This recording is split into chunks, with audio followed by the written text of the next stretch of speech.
Test সিরিজে বাংলাদেশের ভরাডুবি, তারপর চেনা জানা ওয়ানডে ফরম্যাট, সবচেয়ে জনপ্রিয় ফরম্যাট মাশরাফির প্রত্যাবর্তন।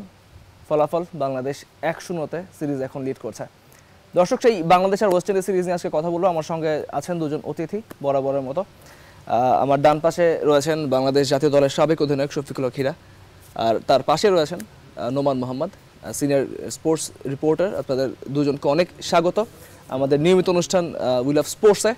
ভাই, যেটা বলছিলাম অনুষ্ঠান শুরু করার আগে, যে টেস্টে বাংলাদেশে খুব বাজে একটা সময় গেল বলতে হয়। 43 রানে অল আউটের মতো লজ্জায় ডুবতে হয়েছে আমাদেরকে। ওয়ান ডে চিরচেনা ফরম্যাট, আমাদের সবচেয়ে ফেভারিট ফরম্যাট। তাও একটা ভয় ছিল যে ওদের পেস অ্যাটাক, ওদের বাউন্সে পেজ, বোলিং পেজ, পেসাররা সুবিধা পাবে। দলে মাশরাফির প্রত্যাবর্তন, সেখানে যারা আছেন তারা বলছেন যে সম্পূর্ণ ভিন্ন একটা দল। এই দলটা কিছুদিন আগে দুমড়ে মুচড়ে ছিল, মানসিকভাবে খুব নেতিয়ে ছিল। সেই ছিটে ফোটা কিন্তু এখন সেই দলটার মধ্যে নেই। দিন শেষে 48 রানের জয় প্রথম ওয়ানডেতে। যদি নোমান ভাইকে দিয়ে শুরু করতে চাই, আপনি কি বলবেন? মাশরাফির প্রত্যাবর্তন নাকি ওয়ানডেতে বাংলাদেশ ঠিক এমনটাই খেলে থাকে? না, এটা আসলে দুটো বিষয়ই কাজ করেছে। মাশরাফির প্রত্যাবর্তন অবশ্যই একটা ইফেক্ট তো রয়েছে, একটা ম্যাজিক্যাল একটা ইফেক্ট রয়েছে। এটা আমরা সবসময় আমরা দেখে থাকি। টিমটা যে শুধু ওয়েস্ট ইন্ডিজের টেস্ট সিরিজে খুব খারাপ করেছে তা না, জাস্ট তার আগে কিন্তু আমরা আফগানিস্তানের সঙ্গে 3-0-তে হেরেছি। সেটাও কিন্তু 43 রানে অল আউটের হওয়ার চেয়ে কম লজ্জাজনক ব্যাপার নয়। আফগানিস্তানের মতো দেশের সাথে যদি আমরা 3-0-তে সিরিজ হারি, এটা আসলে অকল্পনীয় ব্যাপার।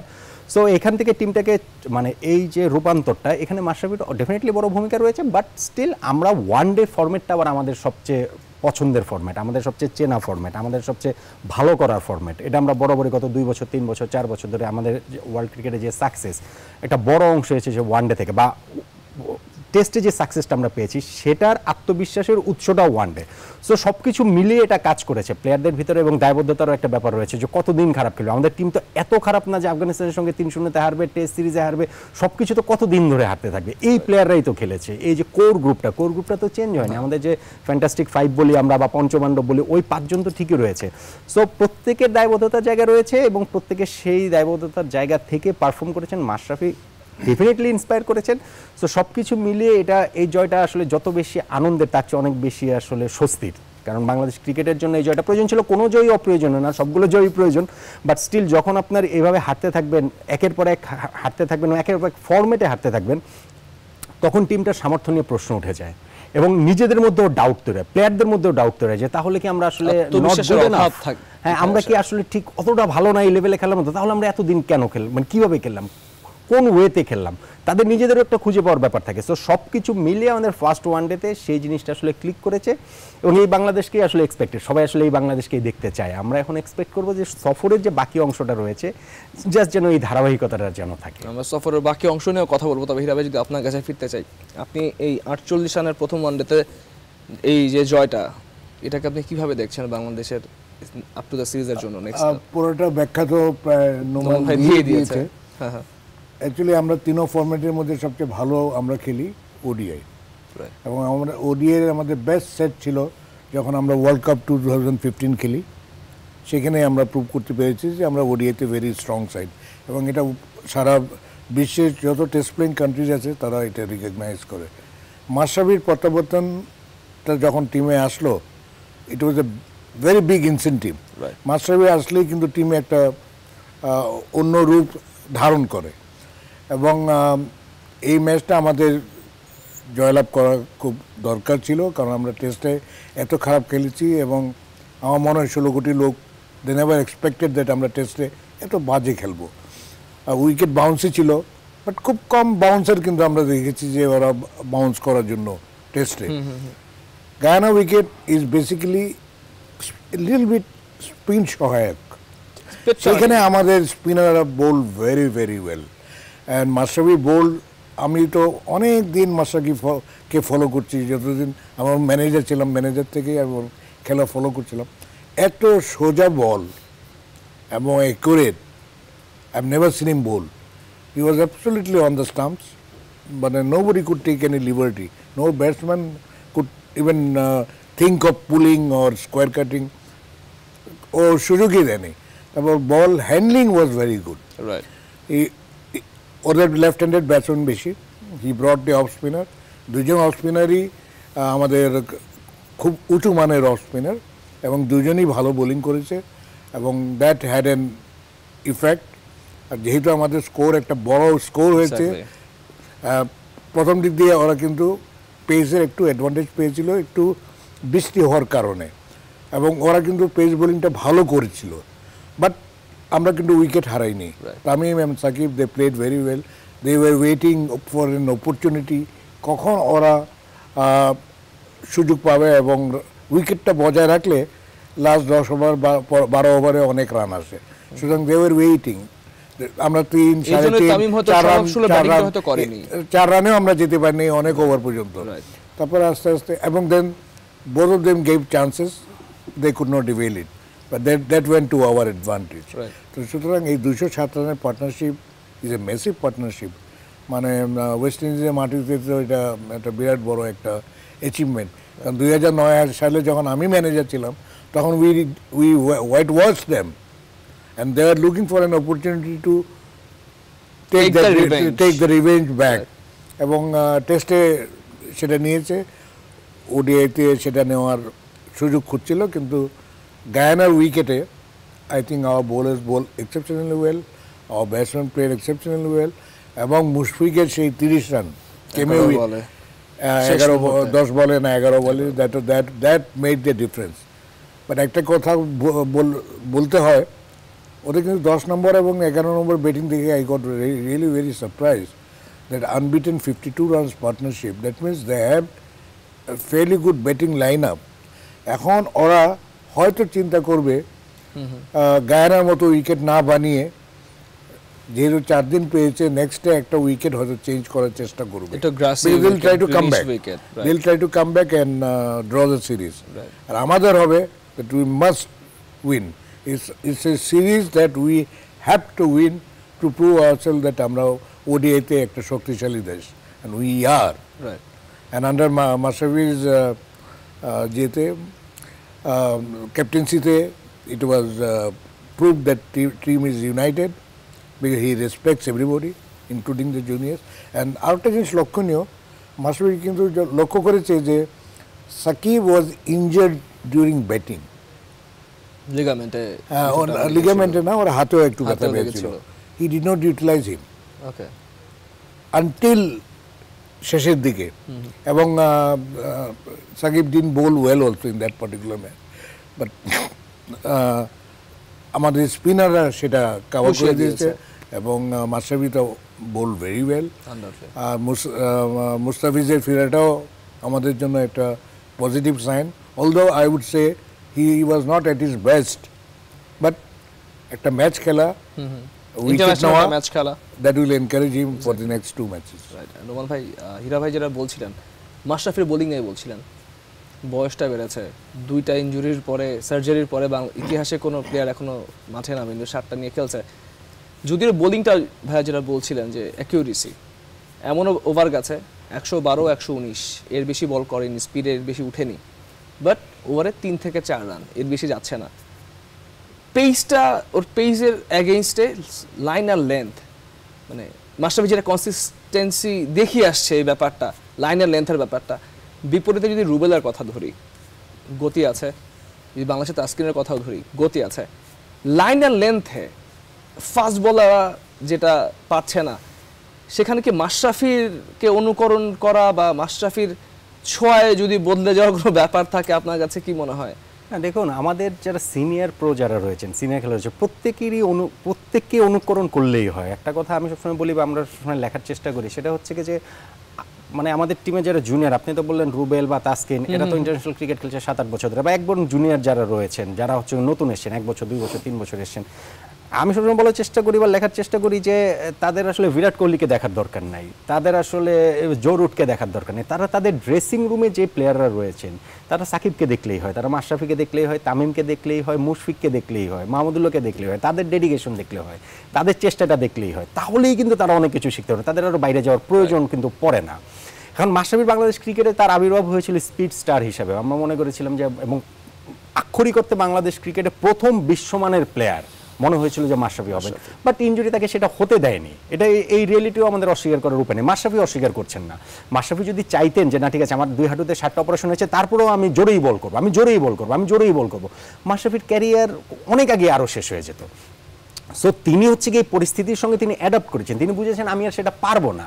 তখন আমার লাইন লেন বুদ্ধিমত্তা, অপোনেন্ট ব্যাটসম্যানকে রিড করার ক্ষমতা, ম্যাচ সিচুয়েশন রিড করার ক্ষমতা, এই জিনিসগুলো তিনি কাজে লাগিয়েছেন, এই এক্সপিরিয়েন্সটা তিনি কাজে লাগিয়েছেন এবং কাজে লাগিয়েই তিনি সাফল্যগুলো কিন্তু তিনি পাচ্ছেন। এবং একটা কথা আমরা সবসময় বলি যে মাশরাফি ইন্সপিরেশনাল লিডার, তার 6 দল বদলে গেছে, তার ক্যাপ্টেন্সিতে বাংলাদেশ ক্রিকেটের এই সাফল্য, এই করতে করতে কিন্তু আমরা পারফরমার মাশরাফিকে কিন্তু আড়ালে ঠেলে দিই। বাট মাশরাফি এই দফায় যখন ক্যাপ্টেন্সি নিয়েছে 2014-এ জিম্বাবুয়ের সঙ্গে সিরিজে, তারপরে বাংলাদেশ যতগুলো ওয়ানডে ম্যাচ খেলেছে তাতে হাইয়েস্ট উইকেট টেকার হচ্ছে মাশরাফি পুরো বাংলাদেশের মধ্যে।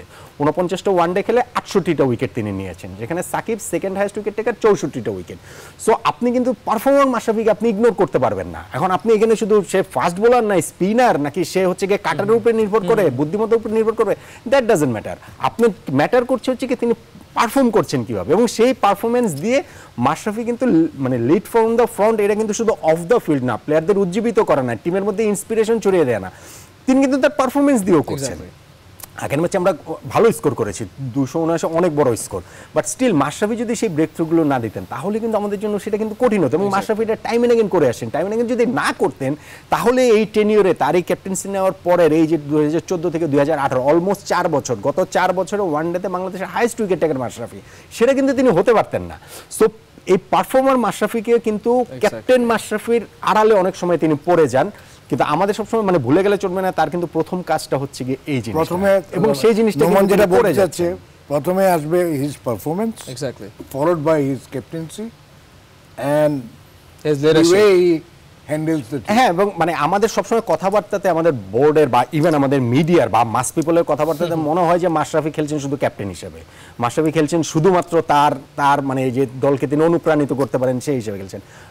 অনেকে বলছে যে সেন্টিমেন্টের জায়গা হয়ে গেছে মাশরাফি, সেন্টিমেন্টের উপরে বলে খেলছেন, হাই নিয়ে এখন সেই সেন্টিমেন্টের আড়ালে কিন্তু তার পারফরম্যান্স কিন্তু আড়ালে পড়ে যাচ্ছে। এবং সেদিন কিন্তু আমি বললাম, তো আমি আবারও বলছি যে আপনারা সবাই পরিসংখ্যান ঘেটে দেখুন, মাশরাফি এই টেনিয়রে বাংলাদেশের হাইয়েস্ট উইকেট টেকার ওয়ানডেতে। সো আপনি তাকে পারফরমার মাশরাফিকে আপনি ইগনোর করতে পারবেন না। এবং যখন একজন ক্যাপ্টেন যত ইন্সপিরেশনাল হোক, তিনি যখন মাঠে পারফর্ম করতে না পারবেন তখন তার ইন্সপিরেশন ওইভাবে কাজে লাগে না, যখন কাজে লাগবে তিনি পারফর্মও করছেন প্লাস মাঠের বাইরেও তিনি প্লেয়ারদের উজ্জীবিত করতে পারছেন। এই দুটোর মিলটা কিন্তু মাশরাফির মাধ্যমে সেটা হয়েছে, এবং সেই জিনিসটা তিনি করতে পেরেছেন বলেই একটা টিম, আমি শুধু একটা ওয়ানডের কথা আমি বলছি না, আমি বলছি যে এই যে গত 4 বছরে বাংলাদেশ ক্রিকেটের বাংলাদেশ টিমের ধীরে ধীরে যে বদলে যাওয়াটা, সেটার একটা বড় ভূমিকা তিনি পালন করছেন। এইভাবেই তিনি পালন করছেন, তার মাঠের পারফরমেন্স দিয়ে, তার মাঠের বাইরের ক্যাপ্টেন্সি সেই ম্যাটেরিয়ালটা দিয়ে। Right, exactly. ভাইয়া আরেকটা কথা যদি একটু বলতে চাই, সেটা হচ্ছে কি বাংলাদেশের আপনি যেটা বললেন যে সাকিব তারপর তামিম দুর্দান্ত খেলেছে, এনামুল হক বিজয় কিন্তু ফ্লপ করেছে, ওদের সেই সুইং। এখানে আমি একটা কথা বলতে চাচ্ছি, Enamul Haque Bijoy has gone as an opener. Right, ওর জাস্ট খেলার 3-4 দিন আগে বোধহয় ও ওয়েস্ট ইন্ডিজে গিয়েছে, বাট জেট ল্যাগ ও ছিল, plus he was not playing. Match খেলা is very important for a player to perform. Liton কিন্তু টেস্টে যাই হোক দুইটা ইনিংসে কিন্তু কিছু কিছু রান করেছে, একটাতে 23 আর একটাতে বোধহয় 34, অ্যান্ড দেন প্র্যাকটিস ম্যাচে he score 70 runs, so he was among runs. তো এখানে আমার মনে হয় বিজয়কে এই টেস্টে চান্স, এই ম্যাচে চান্স না দিয়ে লিটনকে খেলালে হয়তো আমরা একটা বাড়তি সুবিধা। না, কিন্তু যদি লিটনের কথা যদি আসে তাহলে মোসাদ্দেক কিন্তু জেট ল্যাগ কাটিয়ে কিন্তু ওয়েস্ট ইন্ডিজে গিয়েছে। সাব্বিরের কথা বলি, সাব্বির কিন্তু জেট ল্যাগ কাটিয়ে পরে ওয়ানডের 7 জন কিন্তু ইনক্লুডিং মাশরাফি বিন মুর্তজা প্রত্যেকটা প্লেয়ারই কিন্তু জেট ল্যাগ কাটিয়ে গিয়েছে। এবার মাশরাফি কিন্তু প্র্যাকটিস ম্যাচটাও খেলেনি। না, এখানে Mashrafe is a very senior player, he is used to it. Okay, fine, ঠিক আছে। Sabbir is not among run. Right. Shabbir has not played international quality matches. সুতরাং সাব্বিরের এইখানে আমি মনে করি যে ব্যাটিং অর্ডারে একটু ভুল হয়েছে। 4 নম্বরে যদি মুশফিক চলে আসতো, probably would have got some more runs. Because Shabbir was not amongst us. Shabbir যদি আগের মতো সেরকম 40 রান 60 রান যেটা কন্ট্রিবিউট করেছে সেটা যদি করতো, then it would have been a different thing. The same thing happened in Test match. I give you an example, আমরা মুশফিককে 6 নম্বরে ব্যাটিং করিয়েছি, Shakib batted number 4, Mahmudullah batted before Mushfiq, but Mushfiq did not keep wicket. As a wicket keeper I would like to bat number 6 or number 7 because আমি অনেক rest পাবো, but Mushfiq যেহেতু wicket keeping করে নাই, and he is the best technical batsman, Undoubtedly. and in test match you need a technically sound batsman to bat for a long time, বেশি score করার জন্য। সেখানে মুশফিককে 6 নম্বর খেলানো, দ্যাট ওয়াজ এ মিস্টেক। তারপরে আমি আরেকটা বলবো যে বোর্ডের কিছু ভুলভ্রান্তিও আছে। আফগানিস্তানে যখন আমরা টিম যাই, it went without the original manager cum director Sujon. ওইখানে ওবায়দ গিয়েছিল, তো ওকে জিজ্ঞাসা করা হয়েছিল যে তুমি you are the manager, congratulations. ও বলছে না, প্রেসিডেন্ট আমাকে আসতে বলেছেন। That is not professionalism. Same thing happened here. We are going for a series. We are playing a full-fledged series after a long time. এখানেও কিন্তু ম্যানেজার ছাড়া সুজন কিন্তু যায়নি। Right. So these things have to be sorted out if we have to go further. সামনে world cup, so if there is any kind of disparity, it should be sorted out. Exactly. ভাইয়া, আমরা আপনার সঙ্গে কথা বলবো, তবে তার আগে প্রধানমন্ত্রী কার্যালয়ের প্রধানমন্ত্রী এই মুহূর্তে জেলা প্রশাসকদের সম্মেলনে কথা বলছেন প্রধানমন্ত্রী, আমরা সেখানে যেতে চাই। দর্শক, প্রধানমন্ত্রীর কার্যালয়ের প্রধানমন্ত্রী জেলার প্রশাসকদের সম্মেলনে কথা বলছেন এই মুহূর্তে, আমরা এখন সরাসরি যোগ দিতে চাই সেখানে। প্রতি বছর আমরা করে থাকি এবং সরকারি নীতি নির্ধারণী পর্যায়ের সঙ্গে মাঠ পর্যায়ের কর্মকর্তাদের সরাসরি মত বিনিময়ের একটা সুযোগ সৃষ্টি হয় এবং সঠিক সিদ্ধান্ত গ্রহণ এবং সেগুলোর সফল বাস্তবায়নের জন্য এই আয়োজন অত্যন্ত গুরুত্বপূর্ণ। এই সম্মেলনের পূর্বে সাধারণত প্রতিটি জেলার পক্ষ থেকে বেশ কিছু প্রস্তাবনা আসে এবং বেশ কিছু প্রস্তাবনা আমার দেখার সুযোগ হয়েছে এবং আমি দেখেছি এই প্রস্তাবনাগুলি অত্যন্ত গুরুত্বপূর্ণ এবং বাস্তবধর্মী। কাজে এগুলি অবশ্যই যেগুলি মানে বাস্তবায়নযোগ্য, অবশ্যই আমাদেরকে সে ব্যাপারে যথাযথ ব্যবস্থা নিতে হবে, কারণ জেলা প্রশাসকগণই তৃণমূল পর্যায়ের মানুষের সাথে মেশার একটা সুযোগ এবং সেখানকার সব ধরনের সমস্যা জানার একটা সুযোগ পান এবং সে কারণেই আমরা যখন কোনো উন্নয়ন পরিকল্পনা নিই, আমি এ ব্যাপারে সকলের সাথে একমত যে এ বিষয়ে আমাদের জেলা প্রশাসকেরও মতামত গ্রহণ করা একান্তভাবে প্রয়োজন বলে আমি বিশ্বাস করি। কারণ কোন এলাকায় কোন অঞ্চলে কোন কাজ আমাদের বেশি করা প্রয়োজন এবং করতে হবে, মাঠ পর্যায়ে যারা থাকেন তারাই এ ব্যাপারে ভালো মতামত দিতে পারেন, পরামর্শ দিতে পারেন। তো আমি মনে করি যে আমাদের প্রত্যেকটা ক্ষেত্রে যে সকল কর্মকৌশল আমরা গ্রহণ করব, যে সমস্ত উন্নয়ন প্রকল্প গ্রহণ করব এবং সেগুলি সম্পর্কে আমরা তথ্য নিতে পারবো। আর এই সম্মেলন এই ধরনের মতামত জানার একটা ভালো সুযোগ সৃষ্টি করে দেয়। কাজে এই সম্মেলন সে দিক থেকে অত্যন্ত কার্যকর বলে আমি বিশ্বাস করি। আমরা প্রায় একসাথে মানে একটানা দুবার, এবার দ্বিতীয়বারের মতো আমরা সরকার পরিচালনা করছি। এর ফলে যে কাজটা আমরা করতে পেরেছি যে সার্বিক উন্নয়নটা দ্রুত করা এবং উন্নয়নটা দৃশ্যমান হচ্ছে এবং মানুষের উন্নয়নের ছোঁয়া পাচ্ছে। আমরা বাংলাদেশকে আর্থসামাজিকভাবে উন্নত দেশ হিসেবে গড়ে তুলতে চাই। কাজে আমি প্রথমবার যখন সরকারে ছিলাম 1996 থেকে 2001 পর্যন্ত অনেকগুলো উন্নয়নমূলক কাজ আমরা করে গিয়েছিলাম, যেমন দেশকে খাদ্যের সম্পূর্ণ করা, যোগাযোগ ব্যবস্থার উন্নয়ন, রাস্তাঘাট, পুল ব্রিজ নির্মাণ করা, দেশের সাক্ষরতার হার বৃদ্ধি করে প্রতিটি জেলা যেন নিরক্ষর মুক্ত হয় সেই ব্যবস্থা গ্রহণ করা, চিকিৎসা সেবার জন্য কমিউনিটি ক্লিনিক গড়ে তুলে প্রতি 6000 জনগোষ্ঠীর জন্য একটি করে কমিউনিটি ক্লিনিক গড়ে তুলে স্বাস্থ্যসেবা জনগণের দোরগোড়ায় পৌঁছে দেওয়া, শিক্ষার প্রসার ঘটানো এবং সার্বিকভাবে মানুষের উন্নয়নে ব্যাপক কর্মসূচি আমরা হাতে নেই। দুর্ভাগ্যবশত 2001-এ আমরা আসতে পারিনি। এর অনেকগুলি কাজ পরবর্তী যে সরকার ক্ষমতা এসেছিল, বিএনপি জামাত জোট, তারা বন্ধ করে দিয়েছিল। এমনকি একটি খাবার প্রকল্প থেকে শুরু করে এ ধরনের বহু কাজ বন্ধ করে, কারণ তাদের নীতি ছিল দেশকে খাদ্যে স্বয়ংসম্পূর্ণ করা না, পরনির্ভরশীল করে রাখা। আমরা 40 লক্ষ মেট্রিক টন খাদ্য ঘাটতি নিয়ে যাত্রা শুরু করেছিলাম 96 সালে, এবং 2001 সালে যখন আমাদের 5 বছর পূর্ণ করে আমরা চলে যাই, তখন 26 লক্ষ মেট্রিক টন খাদ্য আমরা মজুদ রেখে গিয়েছিলাম। কিন্তু দুর্ভাগ্য যে 2009 সালে যখন সরকার গঠন করি, 2008 নির্বাচনে জয়ী হয়ে তখন এসে দেখি আবারও এই দেশ খাদ্য ঘাটতির দেশ, 30 লক্ষ মেট্রিক টন খাদ্য ঘাটতি। অর্থনৈতিক মন্দা এবং এই খাদ্য ঘাটতি নিয়েই আমাদের যাত্রা শুরু। তার উপর দেশে ছিল প্রচণ্ড একটা বিশৃঙ্খল অবস্থা। ওই অবস্থার মধ্যে দায়িত্ব নিয়ে এবং বিভিন্ন দুর্ঘটনাও আমাদেরকে তখন যথেষ্ট ব্যতিব্যস্ত রেখেছিল, যেমন বিডিআর ঘটনা এবং অন্যান্য। কিন্তু সেই অবস্থা থেকেও আমরা আমাদের সুপরিকল্পিত পদক্ষেপ নেওয়ার ফলে আজকে দেশ অনেক দূর এগিয়ে গেছে এবং এর পরেও অনেকগুলি সমস্যা এসেছে। কিন্তু তারপর আমি মনে করি যে এই দুটো মেয়াদ আমরা পূর্ণ করতে যাচ্ছি বলেই আজকে উন্নয়নটা গতিশীলতা পেয়েছে এবং এই উন্নয়নের ধারাটা যেন অব্যাহত থাকে। ইতিমধ্যে বাংলাদেশ, আমরা আমাদের লক্ষ্য ছিল 2008 নির্বাচন ইস্তাহারে ঘোষণা করেছিলাম যে বাংলাদেশকে আমরা 2021 সালের মধ্যে মধ্যম আয়ের দেশে উন্নীত করব। ইতিমধ্যে আমরা নিম্ন মধ্যম আয়ের দেশ হিসেবে স্বীকৃতি পেয়েছি, কিন্তু আমি কখনো এটা গ্রহণ করতে পারি না যে বাংলাদেশ আমরা মহান মুক্তিযুদ্ধে বিজয় অর্জন করে দেশ স্বাধীন করেছি, বিজয়ী জাতি আমরা, নিম্ন শব্দটা আমাদের সঙ্গে থাকবে না। অবশ্যই আমরা বাংলাদেশকে উন্নত করব। এবং সুখের কথা হলো যে একটা স্বল্পোন্নত দেশ জাতির পিতা রেখে গিয়েছিলেন। 72-এ তিনি রাষ্ট্র ক্ষমতা পান, মাত্র 3.5 বছর হাতে সময় পেয়েছিলেন। যুদ্ধ বিধ্বস্ত বাংলাদেশ গড়ে তুলে এই অল্প সময়ের মধ্যে দেশকে স্বল্পোন্নত দেশ হিসেবে স্বীকৃতি তিনি আদায় করে দিয়ে গিয়েছিলেন। এরপর বহু বছর কেটে গিয়েছিল, বাংলাদেশে তেমন কোনো অগ্রগতি হয়নি। আমরা সেই স্বল্প উন্নত দেশ থেকে এখন উন্নয়নশীল দেশে আমাদের উত্তরণ ঘটেছে।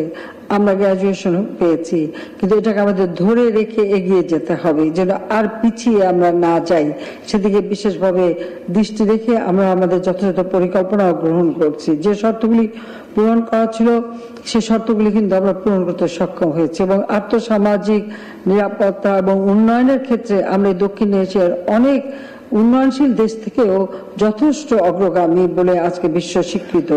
কাজে আমাদের যে প্রবৃদ্ধি, যেখানে মাত্র 5.6 ভাগে বা 4 ভাগে এরকম প্রবৃদ্ধি আমরা পেয়েছিলাম যখন আমরা সরকার গঠন করি, ইনফ্লেশন ডাবল ডিজিটে ছিল 2009, সেখান থেকে আমরা আজকে ইনফ্লেশন কমিয়ে এনে আমাদের গত একনেক মিটিংয়ে লাস্ট আমরা যে একটি মিটিং করি তখন আমাদেরকে জানানো হয়েছিল 5.4 ভাগ আমাদের ইনফ্লেশন, বা যদিও এই বর্ষাকাল শুরু হলে একটু বৃদ্ধি পায়, হয়তো 5.5 হবে, মানে 4 থেকে 6-এর মধ্যেই আমাদের থাকছে আমাদের ইনফ্লেশন। কিন্তু প্রবৃদ্ধি আমরা পেয়েছি 7.78 ভাগ অর্জন করতে সক্ষম হয়েছি।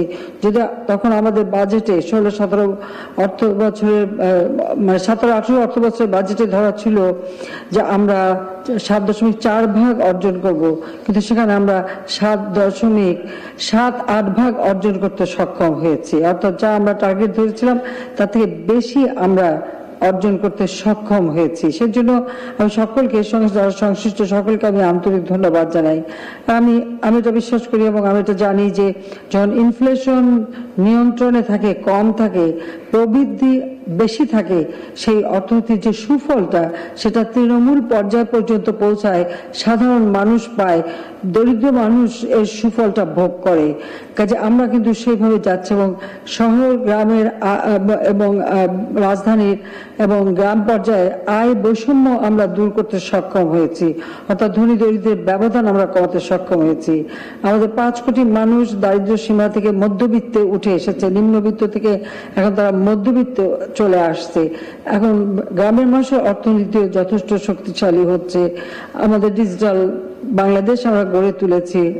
কাজে এভাবে বিভিন্নভাবে আমরা কাজ করে যাচ্ছি, যার শুভ ফলটা সকলে এখন পাচ্ছে। আমাদের মাথা পিছু আয় $1,752 মার্কিন ডলারে আমরা উন্নীত করতে সক্ষম হয়েছি, যা 2006 সালে অর্থাৎ বিএনপি সরকার আমলে ছিল মাত্র $543 মার্কিন ডলার, এবং 2005 অর্থ বছরে বাজেটের আকার ছিল 63,000 কোটি টাকা।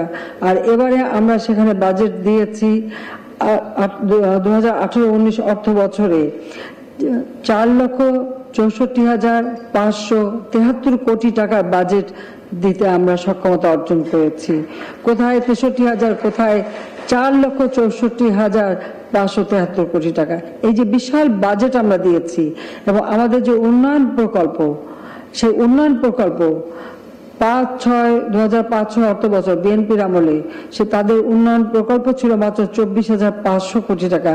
আর 2018-19 অর্থ বছরে আমাদের বার্ষিক উন্নয়ন কর্মসূচির বাজেট আমরা 1,73,000 কোটি টাকার বাজেট দিয়েছি। এই যে বিশাল উন্নয়ন প্রকল্প, এটা সরকারিভাবে, এছাড়া স্বায়ত্তশাসিত প্রতিষ্ঠানগুলি আছে বা বেসরকারি খাতে আছে, সেখানেও ব্যাপক উন্নয়ন প্রকল্প বাস্তবায়ন করা যাচ্ছে। তাতে প্রায় আমি মনে করি প্রায় 2 লাখ কোটি টাকার উপর, 2,51,000 কোটি টাকার উপরে আমাদের উন্নয়নের কার্যক্রম সারা বাংলাদেশে চলছে, সরকারি বেসরকারি অথবা সরকারি বেসরকারি যৌথভাবে, সার্বিকভাবে মিলিয়ে। তা আমাদের এটা মনে রাখতে হবে যে এই যে বিশাল অঙ্কের উন্নয়ন কর্মসূচি আমরা সারা বাংলাদেশ ব্যাপী গ্রহণ করেছি, এটাকে যথাযথভাবে কার্যকর হচ্ছে কিনা এটা তদারকিটা সবসময় অত্যন্ত দরকার, এবং যার ফলাফলটা দেশ পাবে, দেশের মানুষ পাবে। কাজে আমরা এই অন্তত আমি বলবো যে এইটুকু অর্জন করবার মতো সক্ষমতা পেয়েছি আমরা, যে একটা বিশাল বাজেট আমরা দিতে পারছি। আর আমাদের বার্ষিক উন্নয়ন কর্মসূচি তার বাস্তবায়নের 90% অর্থ আমরা স্ব-অর্থায়নে করতে পারি। এটাও আমাদের জন্য একটা গৌরবের, যে আমাদের আর বাজেট দেওয়ার সময় পর মুখোমুখি হতে হয় না, অন্যের দ্বারস্থ হতে হয় না, ভিক্ষা চাইতে হয় না বা কারো সাহায্য চাইতে হয় না।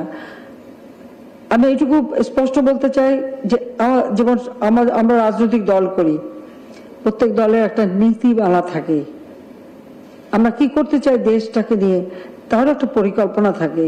আমাদের যেমন অর্থনৈতিক নীতিমালাও আছে, আবার আমাদের সার্বিক আমার দলীয় একটা ঘোষণাপত্র, যার মাধ্যমে একটা নীতিমালা আমরা গ্রহণ করি। সেখানে সবসময় আমরা একটা জিনিস বলতে চেষ্টা করেছি যে আমরা আত্মমর্যাদাশীল জাতি হিসেবে গড়ে উঠবো, কারো কাছে ভিক্ষা চেয়ে নয়, কারো কাছে হাত পেতে নয়, কারো মুখাপেক্ষি হয়ে নয়। আমরা আমাদের নিজের পায়ে দাঁড়াবো, নিজের মতো করে দেশকে আমরা গড়ে তুলবো। সেখানে অন্য দলের সাথে আমাদের তফাৎ আছে। যেমন আমরা দেশকে খাদ্যের স্বয়ংসম্পূর্ণ যখন করি, আমাদের অন্য দল, তখন এটা পার্লামেন্টে আমাদের ডিবেট হয়েছে, সেটা 98 সালে, তখন তারা বলে দেশ খাদ্যের স্বয়ংসম্পূর্ণ হওয়া ভালো নয়, বিদেশ থেকে খাদ্য সাহায্য আসবে না, খাদ্য সাহায্য বন্ধ হয়ে যাবে। এটা 2098 সালে যখন আমরা প্রথম পার্লামেন্টে ঘোষণা দিলাম যে আজকে বাংলাদেশ সেই বন্যা মোকাবেলা করার পরবর্তীতে যখন বাংলাদেশ খাদ্যে স্বয়ংসম্পূর্ণতা অর্জন করলো, আমরা যখন সেটা ঘোষণা দিলাম তখন বিএনপি বিরোধী দলে ছিল। কাজে বিএনপি নেতৃত্ব তাদের অর্থমন্ত্রী উঠে দাঁড়িয়ে ঘোষণা দিল যে দেশ খাদ্যের স্বয়ংসম্পূর্ণ হওয়া ভালো না, কারণ বিদেশ থেকে সাহায্য আসবে না। আমরা শুধু একটা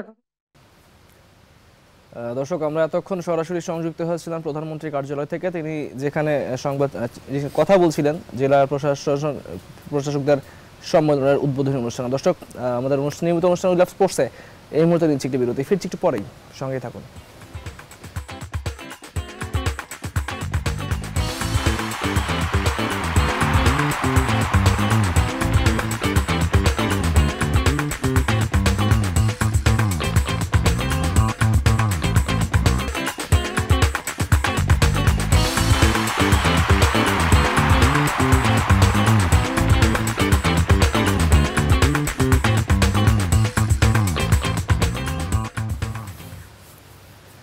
দর্শক, স্বাগত আরেকবার। আপনারা দেখছেন আমাদের নিয়মিত আয়োজন উইল অফ স্পোর্টস।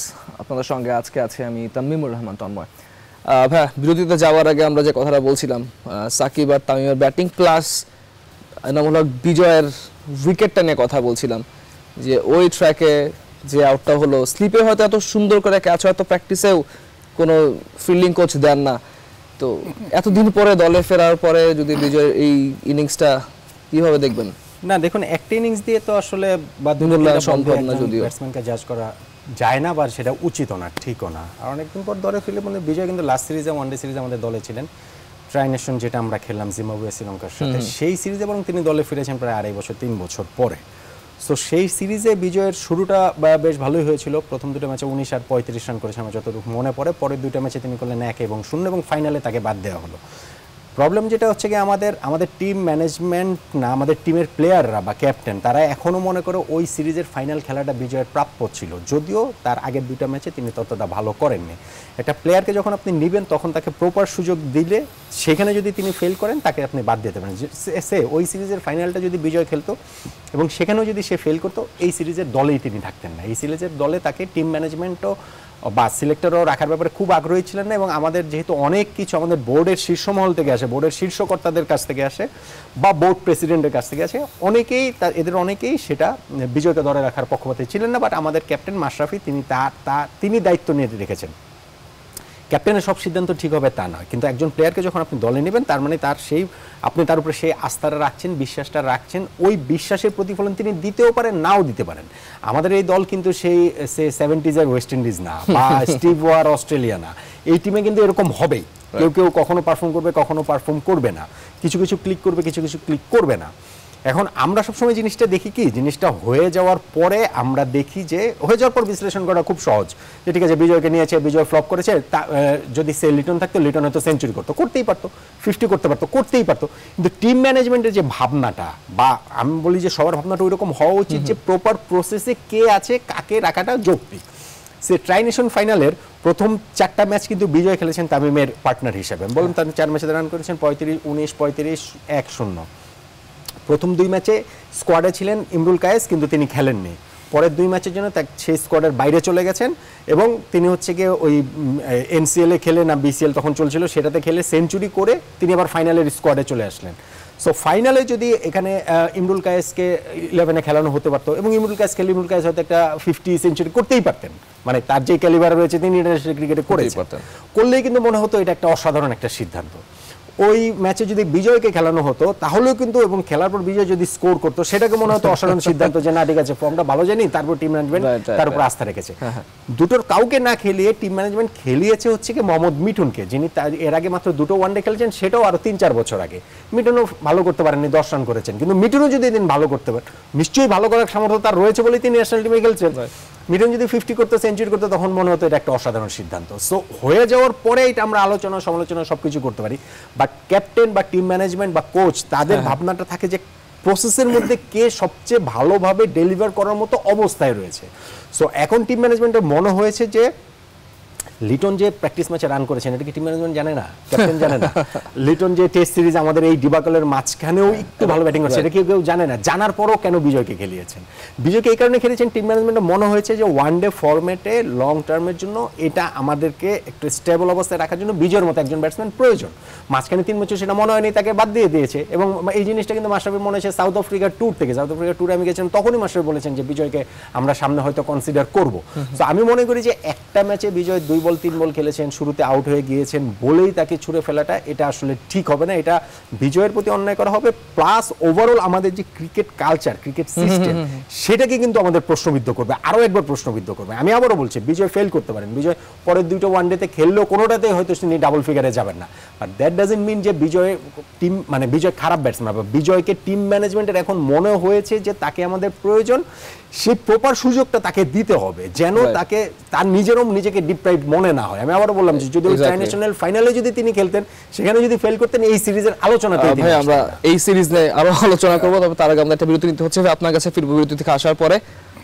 দর্শক, উই লাভ স্পোর্টসে নিচ্ছি আরো একটা বিরতি, ফির একটু পরে, কোথাও যাবেন না, সঙ্গে থাকুন।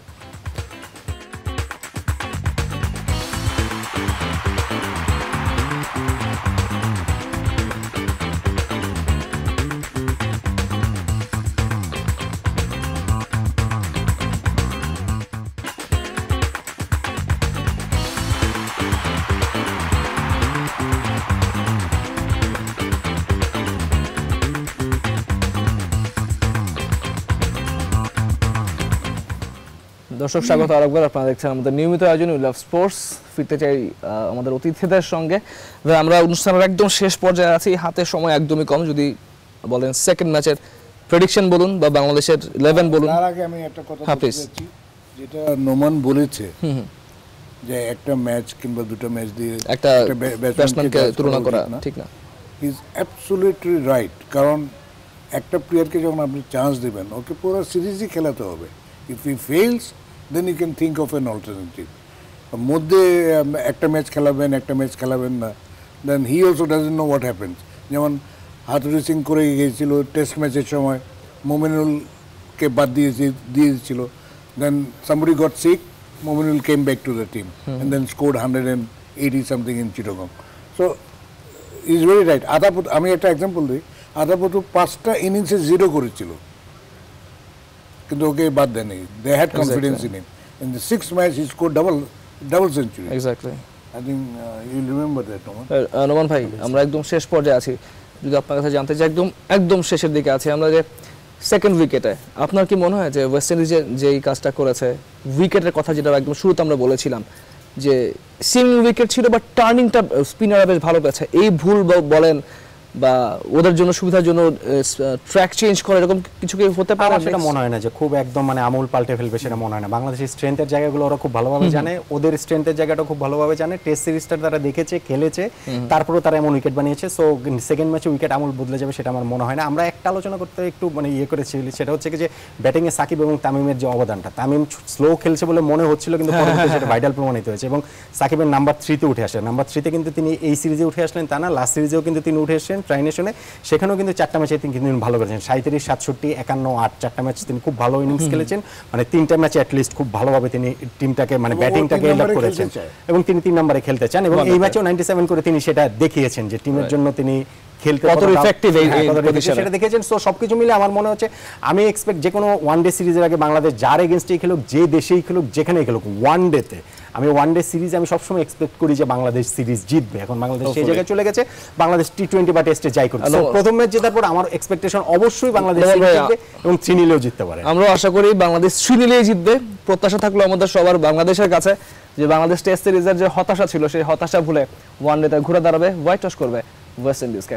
দর্শক, আজকে আমাদের অনুষ্ঠান এই পর্যন্ত। এতক্ষণ আমাদের সঙ্গে থাকার জন্য exactly all the best to Tigers, সবাইকে থাকার জন্য ধন্যবাদ সবাইকে।